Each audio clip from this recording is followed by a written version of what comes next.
You recommend using a far-red infrared sauna. Mm-hmm. Why? It doesn't seem natural to sit in a 130-degree sauna. No, and it makes you perspire, heavy metals, chemicals that, you know, like 85% more than a normal sauna. I love any sauna, but far infrared, what a difference. And how you clean and how you start to perspire. So, you know, the skin is the largest elimination organ in the body. That's where most of it's going to come out. And we have to perspire. So it's something we do every day.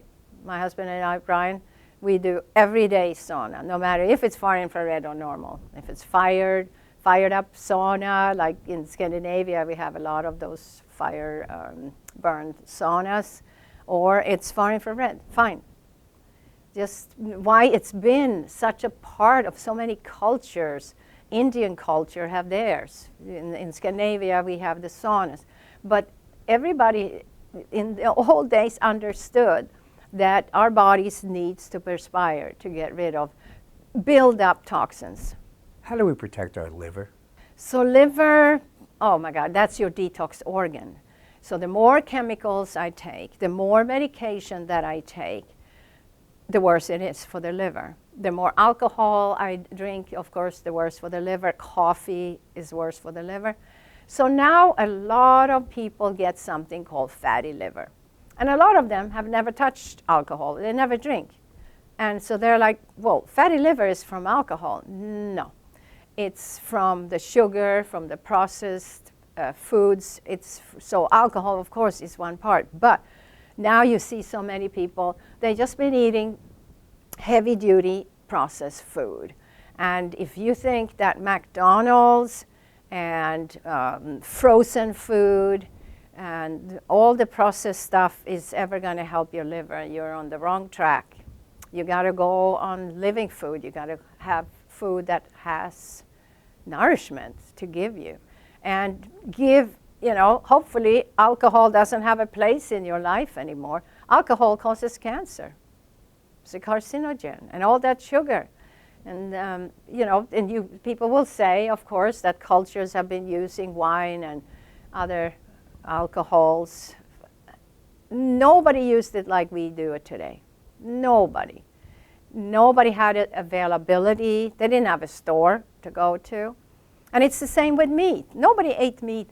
I mean, meat started thousands of years ago when a little handful of people started to eat meat, and that they had to clear land. And then we just been going. And now, since 1970s, it blossomed like everybody wanted to eat meat. So now we had the rainforest going, and all the forests, wherever you can grow, have cattle ranching, you do now, because it sells. And hopefully people can see that we come to the tipping point, because we are paying a big price. The joke is on us, and it's not a good joke. We are paying a huge price. Our kids now are getting autism. They have problems to concentrate in school. They're obese. They're depressed. It's like, what on earth is going on? It's a sad, sad story. Hopefully, 2020 will make a big difference, and Real Truth About Health will make a big difference. How do you reverse Candida? So Candida albicans is actually a fungus that we have in our digestive tract. And when that goes systemic, because we fed it with all the wrong foods,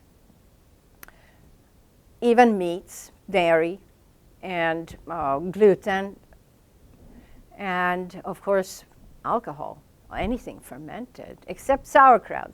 Cabbage is antifungal in itself. Candida, I would get off anything that has sugar. I would stop, for sure, get on a plant-based diet. It takes time. Candida takes time to heal.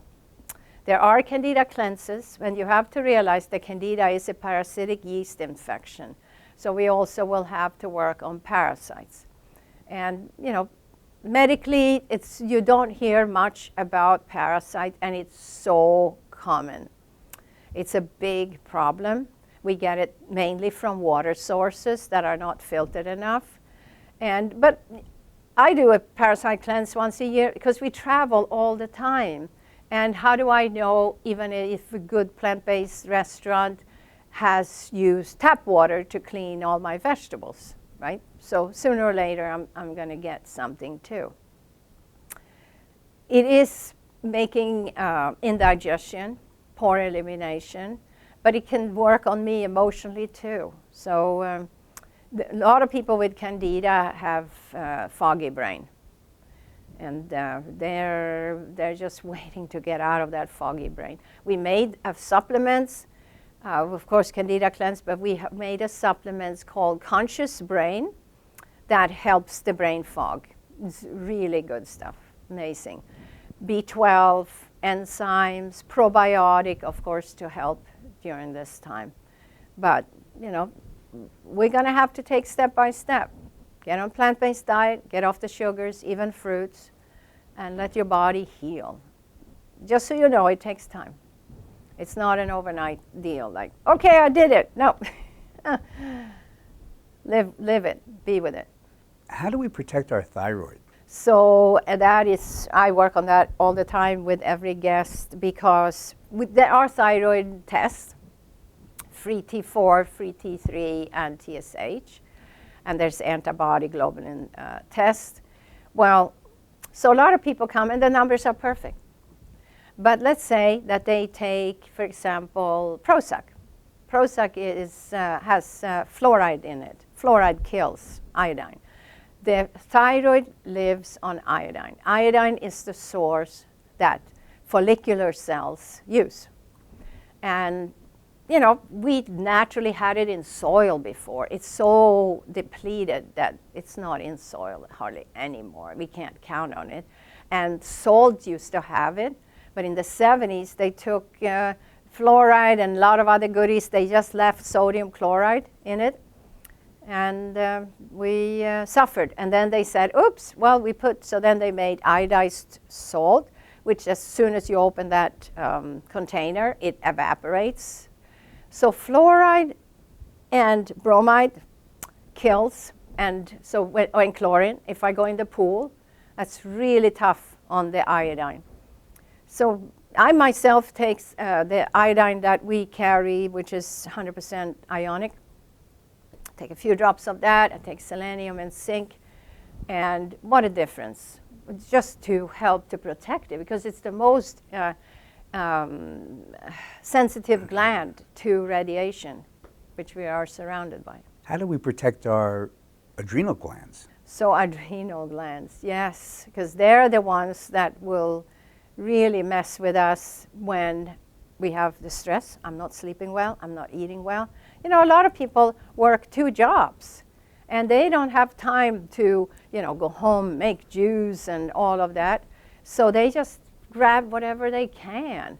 And usually it's in a quick supermarket or gas station, you know, and you just grab whatever they have, which is pure junk, nothing with nourishment, and your energy goes down. And then you take a test and your doctor will tell you, oh, your adrenals are not fine. And so then they test your adrenals in the morning and in the evening, and the cortisol level that should be high in the morning is low, and in the evening, so we could sleep, should be low, it's high. So now I'm like this all night.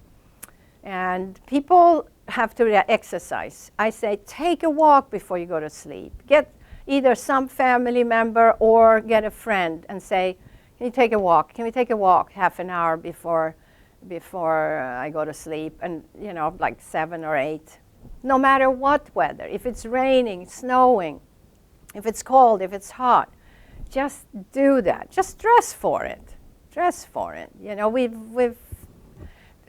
spend so much time in front of TV, and that stresses your adrenals. And your kids are stressed. So many of our guests says, my 16-year-old is so stressed she can't take it anymore, or my 14-year-old is so stressed. This is nuts. They're supposed to have fun. Yes, they are in school, but school system is so stressful now that the kids are like, they need help. They take Ritalin or they take Prozac just to manage. It's time that we change. How do we teach? What do we teach? What is important to teach? Yeah, we need to read and learn to write. So many kids get out of school. They don't know how to learn. They don't know how to read. They were never pushed because the system is wrong.